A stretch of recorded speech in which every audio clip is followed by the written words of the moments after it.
Hi, I'm Floris from Dutch Realtor Training. And in this video, I'm going to explain to you the Dutch koopovereenkomst, the purchase agreement or deed of purchase for, not for a house, but for an apartment. And that's a bit different than a house. Now, it's very important to do the following. We have recorded a very nice video where we explain the Dutch koopovereenkomst, purchase agreement for a house. We call it grondgebonden woning. You really have to watch this video first because this is basically 95% of all you need to know. In this video, I'm only going to explain the extra articles that are not in the other purchase agreement. That you show the extra articles that are only in the purchase agreement for an apartment. Yeah? So watch the other video first and then come back to this video and I'll explain to you the extra differences from an apartment. Yeah? Let's go ahead. All right, so Article 1. In Article 1, it's very important to understand that the difference with a house is that in the Netherlands, if you buy a house, you actually become the owner of the actual brick walls of that house. If you buy an apartment in the Netherlands, you are not becoming the owner of the brick walls. You are becoming the owner of what we call an apartment right. So, for example, in this example, we are selling an upper apartment in the Netherlands. So there's a downstairs apartment and there's an upper apartment. The brick walls and the roof and all the elements of the house are partly owned by you and partly owned by the downstairs neighbor. What you're buying, of course you say, I've just bought a house, but legally you have just bought an apartment right. In the description of what it is that you have just bought, this is a description that the selling agent can best copy paste this basically from the current ownership certificate. The difference with the house is that there is not a own plot size of the property. If it is a house, then you see that there is like a plot of 100 or 200 square meters. In this case, there's not. There is some kind of a plot, but that's owned by the entire VVE. So sometimes with a flat, in a big apartment building, you see that the total plot size is, for example, 7,000 square meters, where the total flat is standing, of course. So, also, it is a small difference or a big difference, by the way, with the other purchase agreement that you own just a part of the entire property here, so not the entire building. It could be, for example, 1/10 of the entire property. Okay, let's continue. I'm going to Article 8. That's a bit different than the purchase agreement for the house. In Article 8, it says, of course, that there is a settlement of the cost for the municipality and stuff like that at the notary. And the settlement date is the date that the legal delivery of the property is. The difference with the house is that with an apartment, I hope that you have bought an apartment with an active home association, an active VVE, and that they save money every month. Well, in this case, they save 150 euros for the VVE a month, 150 euros service costs. With a house, you don't have service costs. With an apartment, you have. And that's the reason why Article 8 is a little different. Then there is Article 11. If you have a house, then you have to take care of an insurance, a fire insurance yourself. If it is an apartment, in most cases, the home association will take care of the fire insurance. We call it opstalverzekering. You have an obligation as a buyer of that apartment to become part of that opstalverzekering, of that insurance. But be careful, because I've also seen it that there is like an apartment, right?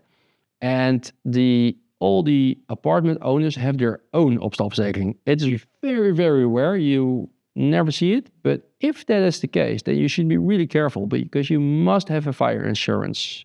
So that is why I always say, if you buy an apartment, make sure that you have a copy of the policy of the opstalverzekering, the fire insurance. Okay, then there's Article 12. Very important. Also a big difference with a house. There is like a deed of division, a division deed with an apartment. And in that division deed, it's a pretty hard deed to read, but there you read the stuff that is agreed within the home association for example, the maintenance. So, as an example, who is responsible for painting the window frames, your window frames? Is it the home association, or is that the responsibility of each apartment owner, him or herself? That's stuff that you can read in the deed of division. But it could also be that there is other stuff that is applicable. Normally, with a house, it's no problem to rent out your property.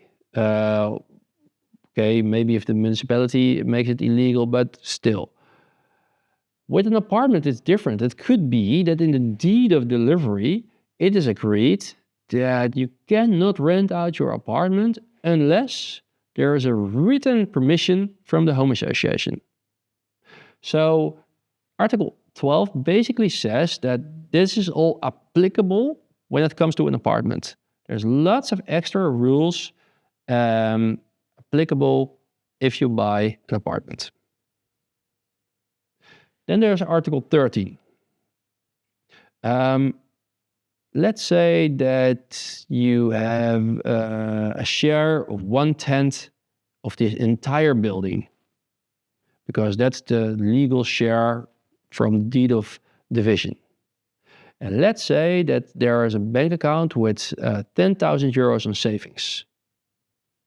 Then you become a owner of 1/10 of that, which is 1,000 euros, right?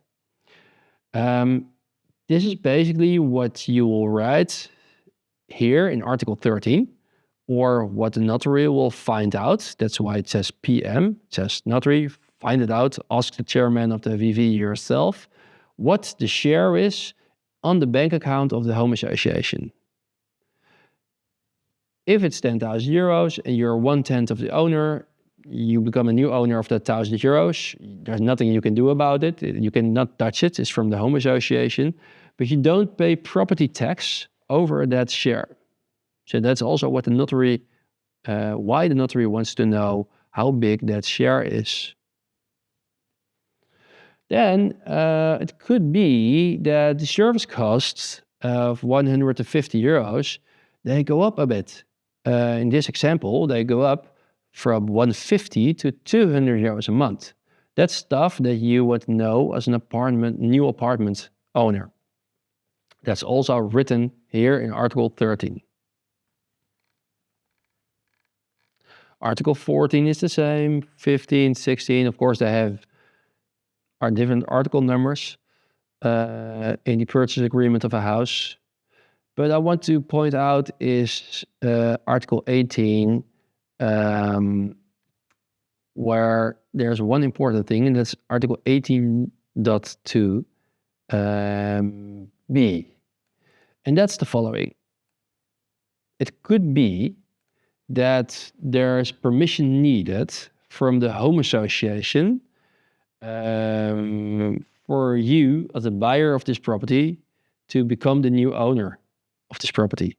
And I rarely see this. So, but sometimes this could be the case.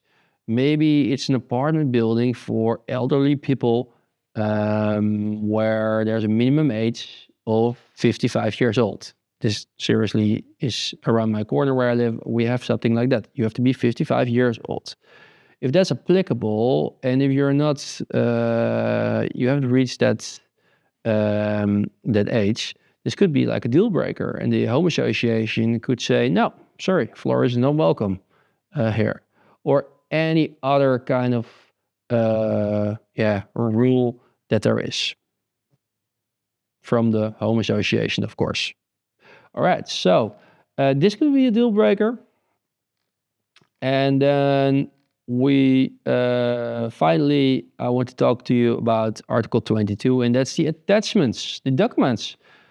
I'm a valuer myself, do a lot of official valuations, and what I see is that a valuation for an apartment is much more work than for a house. And the reason is that there's all these extra documents that we need to process. So there's like from the home associations, the yearly account statements, the jaarrekening.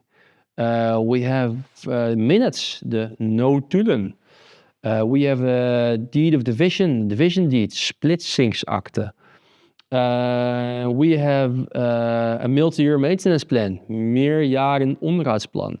That's all stuff that you see at a apartment and what you don't see at a house. So yeah, it should be attached then to the purchase agreement. So basically, these are the differences with the purchase agreement of a house. Hope this video was handy for you, and it helps you a lot. If you have more questions or you want to learn more, check out dutchrealtortraining.nl, and I hope to see you soon.